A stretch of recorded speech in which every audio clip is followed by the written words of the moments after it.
क्या आप काम करते करते थक चुके हैं? हफ्ते का 1 या 2 छुट्टी पे आप अपनी फैमिली के साथ कहीं घूमने गए हैं, तभी फ़ोन बजता है। आपका बॉस का एक अर्जेंट काम आया है और ये आपके साथ अक्सर ही होता है। जब भी आप कहीं घूमने जाते हैं, आपका बॉस का एक अर्जेंट काम आ जाता है और ये समस्या सिर्फ आपके साथ नहीं हो रहा, इंडिया के ज़्यादातर प्राइवेट एम्प्लॉयज़ के साथ ये हो रहा है। और इसी को दूर करने के लिए केरला लेकर आया है इंडिया का पहला राइट टू डिस्कनेक्ट बिल, जो काम और पर्सनल लाइफ के बीच में एक बाउंड्री सेट करेगा। आखिर क्या है ये right to disconnect bill? Doctor N Jayaraj के द्वारा इंट्रोड्यूस किया गया ये बिल प्राइवेट सेक्टर एम्प्लॉयज़ को अधिकार देता है कि ऑफिस के काम के बाद काम रिलेटेड कोई भी कॉल, ईमेल, मैसेज इग्नोर कर सके बिना किसी पनिशमेंट के डर के। ये एक पॉलिसी नहीं, एक कानूनी हक है जो आपको आपके पर्सनल समय वापस देता है। चलिए जानते हैं इसके की पॉइंट्स क्या है। ऑफिस के काम के बाद बिना एम्प्लॉयर के एग्रीमेंट के प्राइवेट एम्प्लॉय कोई भी कॉल, मेल या डिजिटल कम्युनिकेशन को रिफ्यूज़ कर सकता है। जो लोग काम के बाद घर जाते हैं और एम्प्लॉयर उनको कांटेक्ट करता है काम के लिए, अगर वो काम करने से रिफ्यूज़ कर दे तो एम्प्लॉयर किसी भी तरह एम्प्लॉय को पनिशमेंट नहीं कर सकता।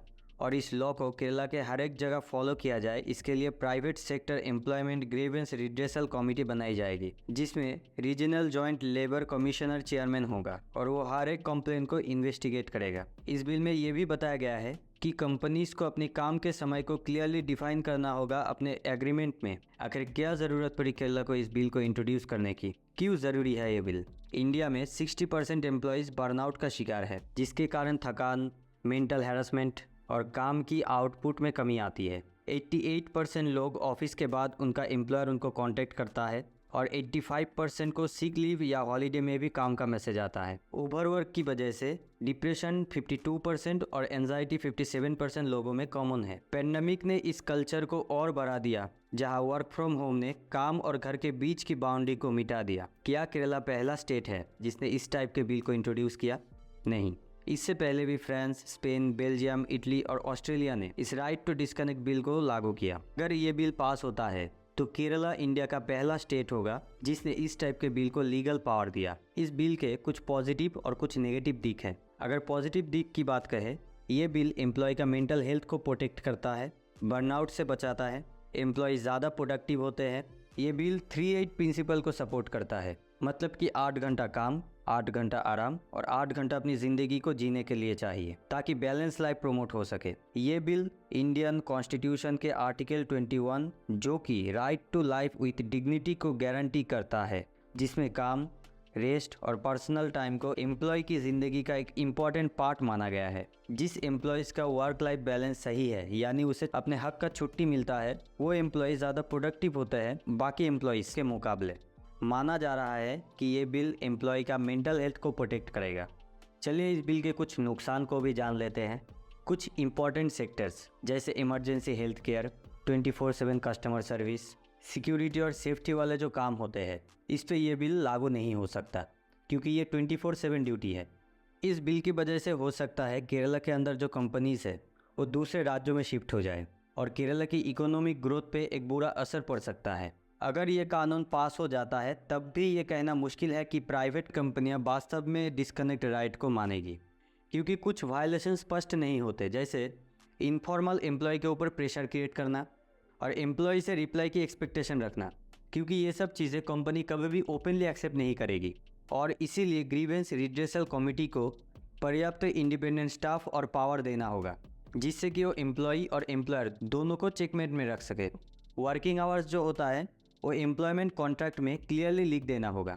जैसा कि मैंने पहले कहा था, securities, health care, call service, इन सब ऑलवेज ऑन इमरजेंसी सर्विसेज में ये बिल कभी भी इम्प्लीमेंट नहीं हो सकता, और अगर होता भी है तो काफ़ी टफ होता है इसे इम्प्लीमेंट करना।